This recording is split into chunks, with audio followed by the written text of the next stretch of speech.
Olá, meu amigo, olá, minha amiga, bom dia. Eu sou o seu amigo Carlos Bock e estou te acompanhando nessa jornada Intimidade com Deus, essa quinta jornada espiritual, 40 dias com Deus, e o tema geral, comunhão e profecia. Agora estamos entrando na parte de número 5, comunhão, entrega e missão. O primeiro dia dessa parte é hoje, dia 28. Vamos ao estudo. Riqueza e conclusão da obra, parte 1. Falar de dinheiro e riqueza é um assunto complicado, pois gera os mais diferentes sentimentos nas pessoas. Uns detestam e dizem que esse assunto deve ser evitado na igreja. Outros compreendem que o tema é bíblico, porque tudo pertence a Deus e o ser humano deve ser orientado. O certo é que não podemos fugir dessa questão. Aprendemos em seminários anteriores que a Bíblia fala mais acerca do dinheiro do que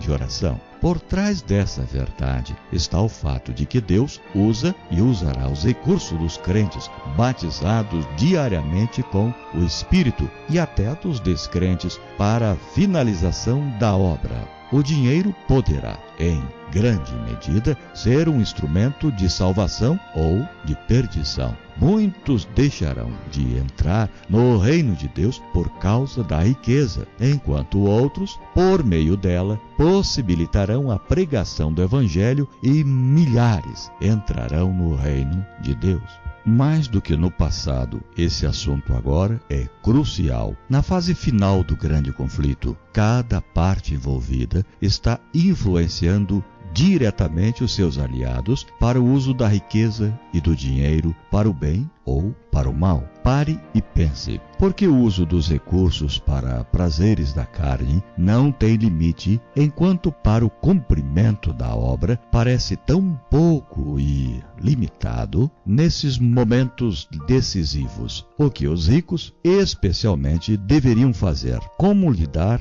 com as bênçãos de Deus? Essas questões serão tratadas na jornada de hoje e de amanhã. O que e quando fazer? O que fazemos está diretamente ligado a nossas convicções. Compramos, doamos, emprestamos, promovemos, nos envolvemos naquilo que acreditamos. Gostaria de lhes fazer umas perguntas. Você acredita que a Igreja Adventista do Sétimo Dia é um movimento profético suscitado por Deus para preparar o mundo para o encontro com Cristo? Pretende abandonar essa igreja algum dia? Sente-se chamado para a missão de pregar o Evangelho? Está convencido de que o maior empreendimento nesse momento é se manter conectado a Cristo, salvo da culpa do pecado e conduzindo o maior número de pessoas a Cristo? Sim, eu acredito. Deus seja louvado por sua firme convicção. Então, o que devemos fazer? Primeiramente, devemos ter em mente que estamos lidando com aquilo que é mais sublime e elevado. Quantos dão tudo de si para salvar uma empresa em situação financeira delicada? Inúmeras pessoas fazem o possível e, às vezes, até aquilo que parece impossível para terminar o acabamento de uma moradia. Que grande sacrifício a maioria faz para ter o carro ou outros objetos dos sonhos, mas tudo isso passa. Somente uma coisa permanece: a vida eterna em Cristo Jesus. Esse é o nosso negócio a cada dia. Todos os demais são secundários. Pensar e priorizar o que é temporal vai terminar em decepção e infelicidade. Pare e pense profundamente nas seguintes palavras: vale a pena ter vivido, mesmo sendo um rico, se no fim da vida você se perder? Meu irmão e minha irmã, ganhar o céu por meio de Cristo é ganhar tudo. Ficar fora é perder tudo. Essa é a mensagem central do Evangelho para todos, mas principalmente para aqueles que são tentados a colocar o coração nas coisas terrenas. Cristo resume toda a questão com essas palavras: que aproveitará o homem se ganhar o mundo inteiro e perder a sua alma? Ou o que dará o homem em troca da sua alma? Mateus 16, 26. Diz-nos o espírito de profecia: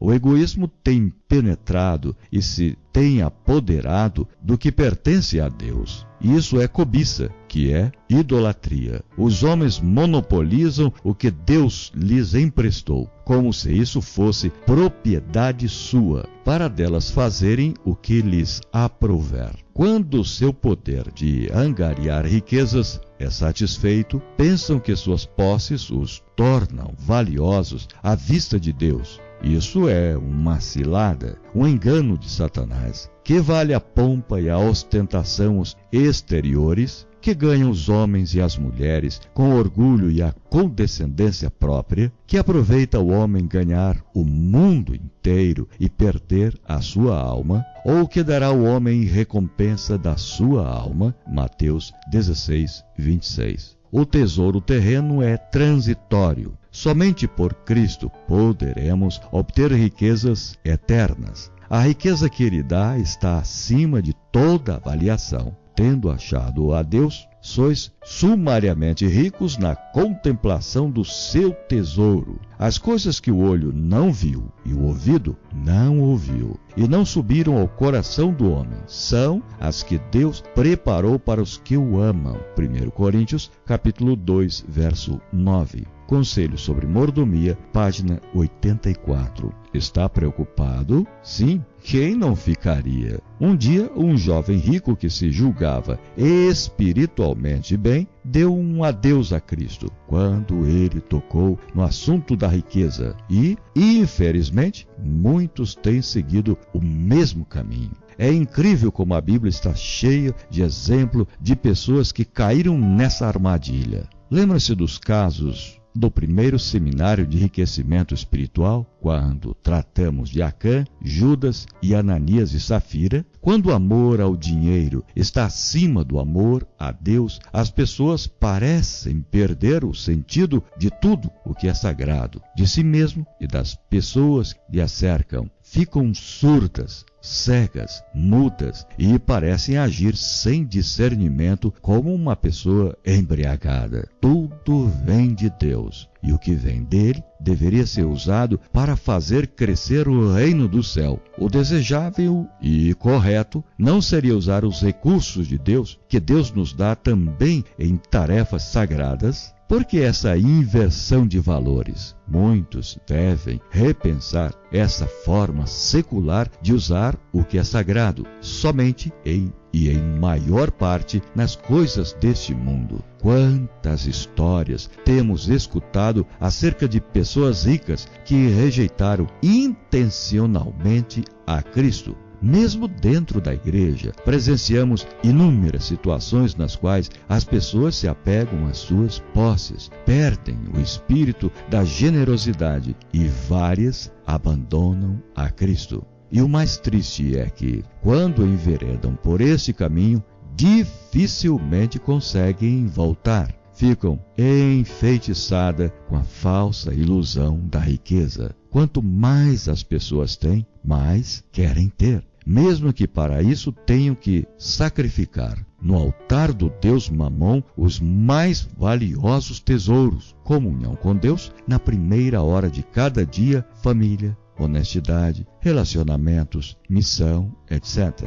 É verdade que, para Deus, nada é impossível, mas é difícil um rico que não prioriza a vida espiritual entrar no reino dos céus. Falando sobre isso, Jesus disse: é mais fácil passar um camelo pelo fundo de uma agulha do que entrar um rico no reino de Deus. Mateus, capítulo 29, verso 24. Ó, meu irmão e irmã, mesmo que você esteja vivendo dentro dessa realidade descrita acima, ainda há esperança. O fato de estar meditando nessas coisas é uma oportunidade que o Espírito Santo lhe está dando. Repense suas prioridades. Escute e medite mais uma vez nas palavras da Escritura, pois conhecereis a graça de nosso Senhor Jesus Cristo, que, sendo rico, se fez pobre por amor de vós, para que, pela sua pobreza, vos tornasseis ricos.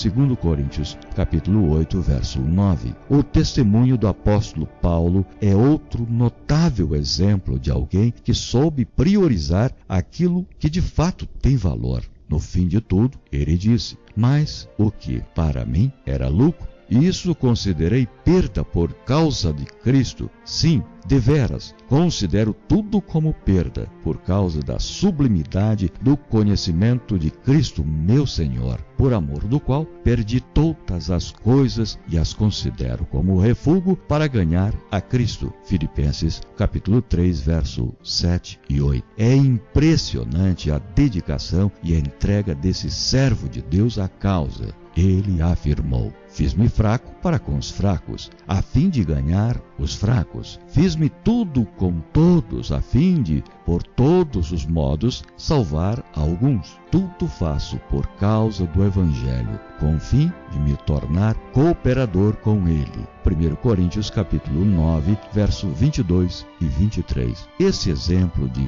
fidelidade e entrega de Paulo deve ser seguido hoje. A volta de Jesus nunca esteve tão perto. A nossa redenção está às portas. Tudo o que fazemos e temos deve ser usado para apressar esse dia. Sem medo de críticas, aquele que é batizado cada dia pelo Espírito Santo deve ser cada vez mais ousado na consagrada missão de fazer crescer o reino de Deus. Então, a pergunta é: o que fazer? Dedique-se ao serviço de Cristo e seja-lhe gratos pelas bênçãos que você tem recebido a cada dia. Abençoe as pessoas que estão ao seu redor com aquilo que Deus lhe deu hoje. Como fazer? Faça o melhor que puder. O que você faria se estivesse na fase final de acabamento de uma casa ou apartamento? Deixaria como está ou buscaria os recursos para terminar? Mais do que uma construção comum, estamos envolvidos na conclusão da tarefa que possibilitará a implantação do reino de Deus neste mundo. É hora de dar a arrancada final. A responsabilidade é individual e cada um tem uma parte nessa tarefa. A uns é exigido somente o mínimo: devolução fiel e sistemática dos dízimos e das ofertas, porque como a viúva pobre é tudo o que tem, mas os que recebem mais devem dar uma porção maior à causa de Deus. Quando devo colocar à disposição da obra a minha fortuna para a conclusão da obra? Como lidar com as bênçãos de Deus? Que princípios devem ser considerados no uso dos recursos? Vamos estudar isso na jornada de amanhã.